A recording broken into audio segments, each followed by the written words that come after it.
Hello guys, welcome to the Vikas notes. कैसे हैं आप लोग? उम्मीद है आपकी पढ़ाई अच्छी चल रही होगी, एकदम दनादन मॉक टेस्ट लगा रहे होंगे।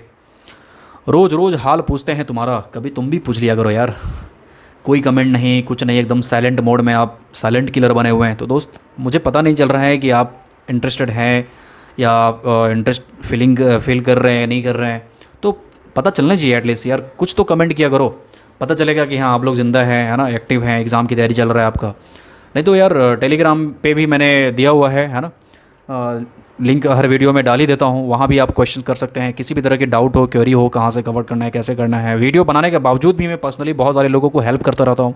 ठीक है, अगर आपको किसी तरह की कोई भी समस्या हो, आप डायरेक्टली कोई सोर्स मटेरियल चाहिए हो, डायरेक्टली आप डीएम डायरेक्टली मैसेज कर सकते हैं मुझे। ठीक है, मुझे कोई परेशानी नहीं होती, जब भी मैं देखता हूँ मैसेज उस टाइम पे मैं रिप्लाई कर देता हूँ। ठीक है, करंट अफेयर के लिए मैंने स्पेशली एक वीडियो बनाया था जिसमें बताया था, क्वेश्चंस को दिखा दिखा के बताया था कि कहाँ से पूछे गए हैं, कैसे तैयारी करनी है, कितनी लिमिटेड अपने को रहना है, क्योंकि बहुत सारे 10-12 सब्जेक्ट है जिसको रिवाइज करना है इस 2 महीने के अंदर में। टाइम लिमिटेड है ना, काउंटडाउन चल रहा है, क्योंकि मैराथन का जो लास्ट स्टेज है उसमें बहुत सारे लोग रनिंग में है। ठीक है, तो आपको ज़रा भी रुकना नहीं है, ज़रा भी इधर उधर अपनी इंटेंशंस नहीं डिस्टर्ब करना है, अदरवाइज आप फिर गिर जाएंगे, बस हो गया, कहानी ख़त्म।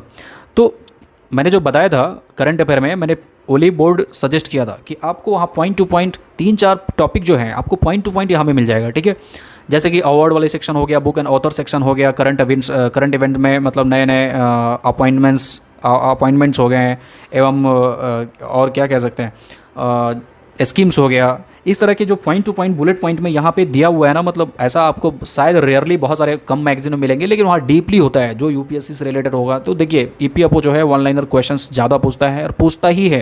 ठीक है, तो आपको ज़्यादा डीप जाने की ज़रूरत नहीं है। लास्ट 2 मंथ में आपको रिवाइज करना है, तो बेहतर तरीके से रिवाइज करने के लिए यही एक आपके पास उपाय है, और कुछ उपाय ही नहीं है, दूसरा कोई तरीका ही नहीं है। ठीक है, तो मैंने पीडीएफ के रूप में टेलीग्राम पे अपलोड किया हुआ है, हिंदी वालों के लिए भी, इंग्लिश वालों के लिए भी। जाइएगा, डाउनलोड कर लीजिएगा।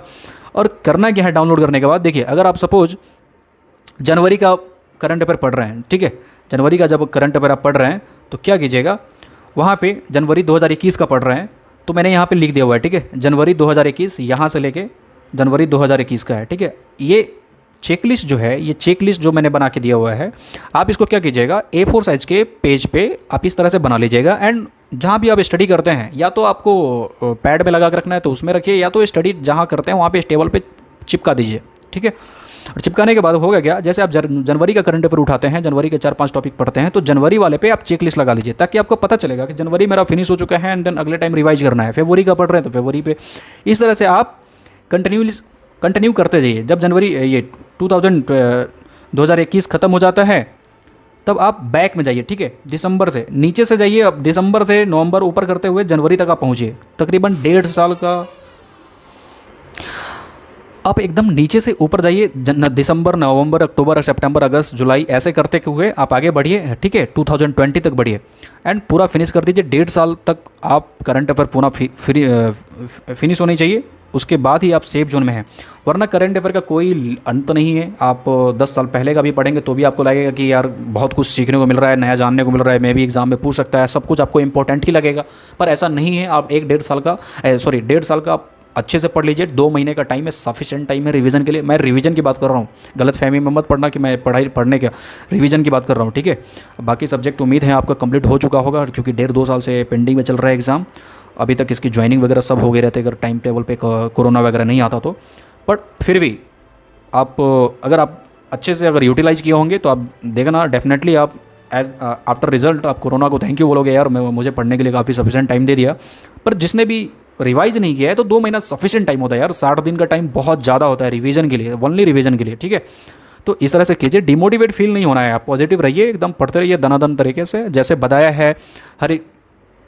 हर ये इसमें बताते ही आ रहा हूँ वीडियो में कि आप मॉक टेस्ट भी लगाते रहिए, है ना। मेरा चैनल है टेलीग्राम पे, मैं हर वीडियो में लिंक दे रहा हूँ, उसको टेलीग्राम पे ज्वाइन कर लीजिए। जो भी इंपॉर्टेंट होता है, प्रैक्टिस टेस्ट वगैरह, मॉक टेस्ट वगैरह, उसका कहाँ से करना है और प्रैक्टिस इंडिविजुअल टॉपिक पे कैसे करना है, वो सब मैं भेजता रहता हूँ टेलीग्राम पे। आप जाइए, ज्वाइन कर लीजिए। और ये अपना डिजिटल अड्डा है, यानी कि दोनों डिजिटल अड्डा है, टेलीग्राम एंड इंस्टाग्राम पे भी कभी कभी पोस्ट होता रहता है। अगर आपको फॉलो करना है तो जाकर आप वहाँ कर सकते हैं, बहुत ही इंटरेस्टिंग पोस्ट होते रहते हैं वहाँ पे।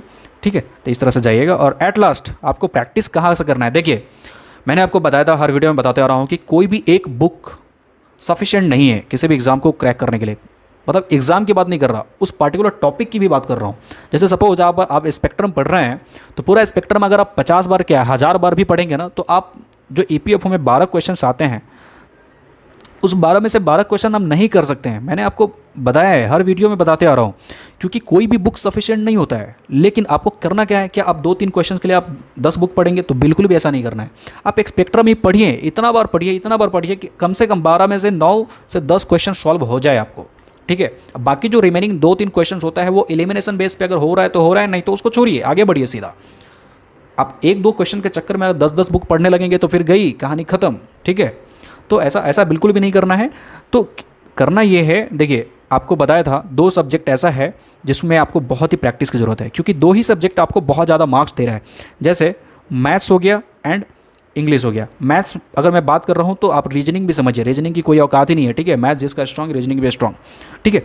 तो इंग्लिश और मैथ्स दोनों मिला के 20+20 यानी कि 40 मार्क्स का कवरेज दे रहा है। तो इसके लिए प्रैक्टिस के लिए मैंने आपको हर वीडियो में बताते आ रहा हूँ कि आप जाइएगा प्ले स्टोर पे, ठीक है। टेक्स्ट बुक नाम के एक एप्लीकेशन है, उस एप्लीकेशन पे 500 से भी ज़्यादा एग्ज़ाम्स हैं, 10,000 से भी ज़्यादा मॉक टेस्ट हैं। तो आपको ये किसी को टच नहीं करना है। मैं आपको बता दिया एडवांटेज क्या है उस एप्लीकेशन का, ये बता दिया, ठीक है। आपको करना ये है, CGL का क्वेश्चंस पेपर मैथमेटिक्स का, जैसे CGL में 4 सेक्शन होते हैं ना, मैथ्स, रीजनिंग, इंग्लिश, GS, तो आपको मैथमेटिक्स टच करना है प्रैक्टिस के लिए, मैथ की प्रैक्टिस के लिए, क्योंकि वहाँ 25 क्वेश्चन होते हैं, EPFO में 20 क्वेश्चन होते हैं। तो आपको प्रैक्टिस बिल्ड करना है, हर दिन एक एक प्रैक्टिस मैथमेटिक्स का लगाते चलिए भाई। 20 मार्क्स समझ रहे हैं ना, बहुत बड़ा गेम प्ले करता है, कितना बड़ा मतलब एक भौकाल है मैथमेटिक्स और इंग्लिश का। और यहाँ से इंग्लिश की प्रैक्टिस करना है, ठीक है। मैथ्स और इंग्लिश की प्रैक्टिस करते रहिए, EPFO का भी लगाते रहिए, EPFO के पैटर्न पे, है ना। यहाँ पे 500 एग्जाम्स मैंने बोला है, तो इसमें आपको सारे एग्जाम्स EPFO तो छोड़िए, EPFO छोटा एग्जाम है, ठीक है। UPSC से लेके जितने भी टॉप ग्रेड का एग्ज़ाम है, UPSC इंक्लूडिंग RBI ग्रेड भी एग्ज़ाम हो गया, मतलब सारे एग्ज़ाम कह रहा हूँ ना, 500 एग्ज़ाम, मतलब आप समझ रहे हैं ना, सारे एग्ज़ाम वहाँ पे दिए हुए हैं टेक्स्ट बुक पे। तो आपको जाना है वहाँ पे, डाउनलोड कीजिए, है ना। कोड है वहाँ पे, मैं अभी स्क्रीन पे कोड ऐड कर दे रहा हूँ, ठीक है।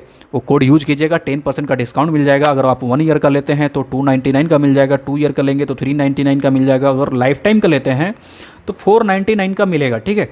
पर मैं सजेस्ट करता हूँ कि आप लाइफ टाइम के ले लीजिए, क्योंकि अगर आप पूरा फुल ट्रस्ट करते हैं कि मेरा EPFO निकल जाएगा इसी साल, चाहे जो भी हो, तो आप ठीक है 1 ईयर का आप ले सकते हैं। लेकिन थोड़ा सा भी आप अगर कॉन्फिडेंस पे थोड़ा सा भी डाउट हो रहा है कि हाँ, देखिए ये अनप्रेडिक्टेबल एग्ज़ाम होता है, कोई भी एग्ज़ाम, क्योंकि सक्सेस रेशियो तो ऑब्वियसली बात है, सीधी 421 सीटें हैं, भले 9 लाख कैंडिडेट हैं, मिलेगा तो 421 को ही है ना। रिमेनिंग कैंडिडेट को क्या करना है, उसको तो बाकी एग्ज़ाम तो देना ही पड़ेगा। तो कहने का मतलब ये है, आप कोड यूज कीजिएगा, लाइफ टाइम के लिए लीजिए, 10% का डिस्काउंट मिलकर 450 में आपको आराम से मिल जाएगा। आप बस पढ़ते रहिए, और जैसा जो भी इंपॉर्टेंट लगता है मैं टाइम पे वीडियो बनाते रहता हूँ। और आपको करना ये है, ज़बरदस्त तरीके से पढ़ते रहिए, एकदम जिंदाबाद रहिए। और जो किसी भी तरह की कोई दिक्कत हो, मटेरियल नहीं मिल रहा हो, कुछ भी हो, तो आप डायरेक्टली मुझे कमेंट कर सकते हैं, मैसेज कर सकते हैं, मैं हर मैसेज का रिप्लाई देता हूँ, ठीक है। चलिए, okay, bye, all the best, take care.